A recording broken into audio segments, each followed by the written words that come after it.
where he's got a 1700 damage factor, but he can hit 5 enemy troops. We're talking 15% for each additional target. That's 15% times 4. That's 60%, guys. That's a 60% damage reduction. 60% of 1700 is 1020 damage factor gone, which means that you're actually only dealing 680 damage factor per target. That is massive. That's a massive difference. And while you are, again, you're doing 680 damage factor times 5, that's 3400 damage factor. Hello everyone and welcome back to another video.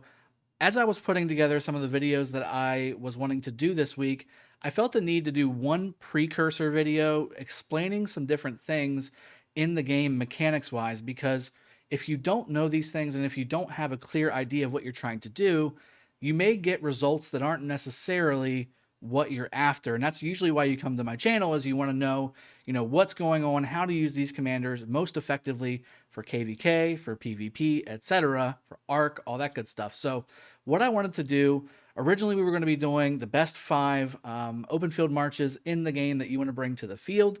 Also, we're going to be extending that into obviously having a conversation about what those pairings look like and what grade they are and all those good things.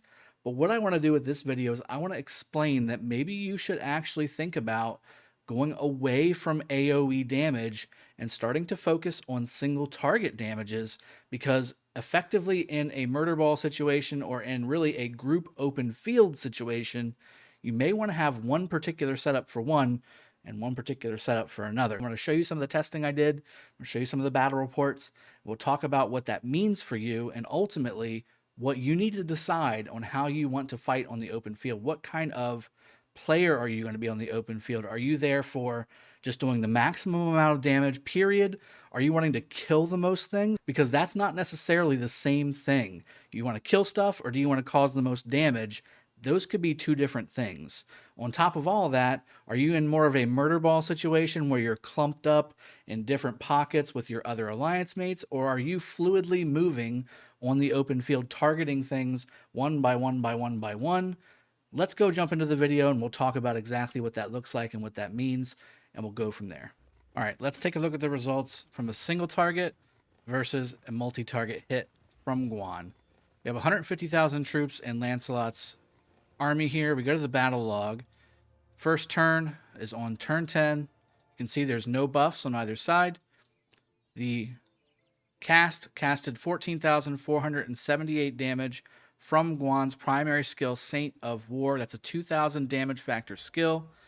That's what was received on Lancelot's single army, no additional armies.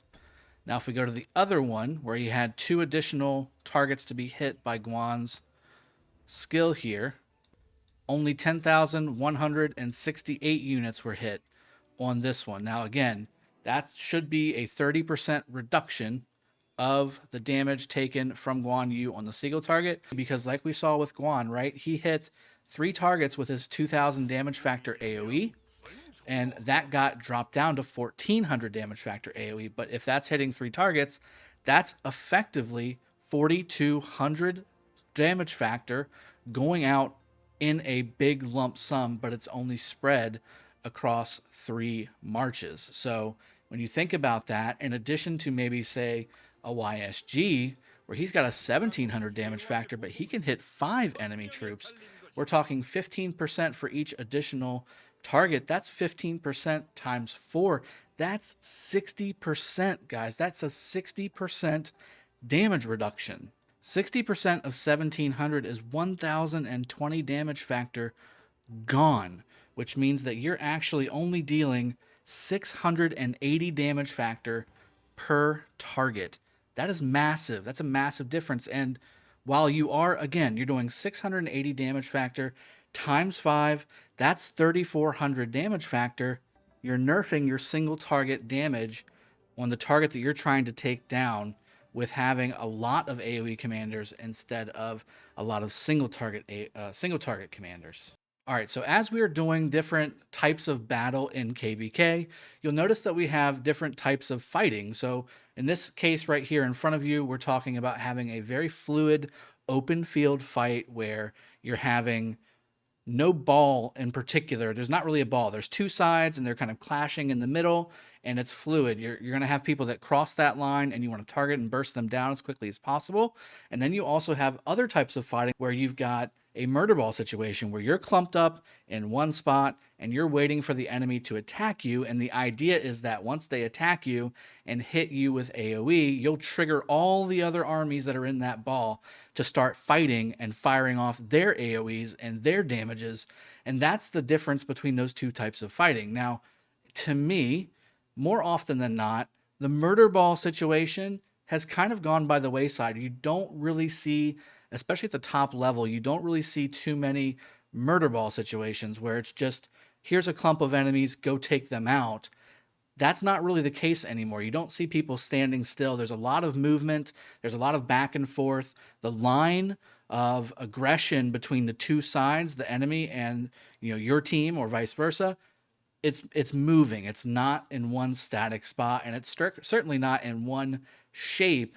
In the case of a murder ball, where you've got one single point that has 50 to 100 players marches there, and that's the idea, is that once you hit one, it triggers all the other ones, and then they start attacking, and then you instantly mow down everything around you. That's not really the case anymore. Most often, it's going to be that open field, fluid. You've got your 5 to 7 marches. They've got their 5 to 7 marches. They've got their alliance mates with all their marches. You have your alliance mates with all your marches or their marches. And you're going back and forth, and you're trying to gain the advantage by getting them off sides, really. You want to grab their marches. You want to have them attack you. Then you pull back, and that drags all their marches back. And then all of your alliance mates burst those marches that cross that line down before they, in turn, go back to their side of the line. And then the same thing could happen to you. So that's the kind of fighting that you have to understand in this game. It's two different types, even though it's both open field. I prefer to really start to leverage, and I'm really starting to do this based off of experience. I've been playing this game for over 3 years now. I've been fighting in this game for just as long, and I've accrued dozens of KBKs under my belt with all the accounts I've got. So having this knowledge on what type of open field march you should do, I've always been very, very heavily favoring AoE. So as you can see in front of you, I have YSG. He's one of the best AoE commanders in the game because of his AoE circular shape. 1700 damage factor is nothing to sneeze at. But when we start talking and breaking down on what that actually looks like when it starts to hit multiple targets, and on top of the fact of, when we're talking about what you want to do with your particular set of marches, those two things may not necessarily line up, and you may want to actually bench YSG and commanders like him.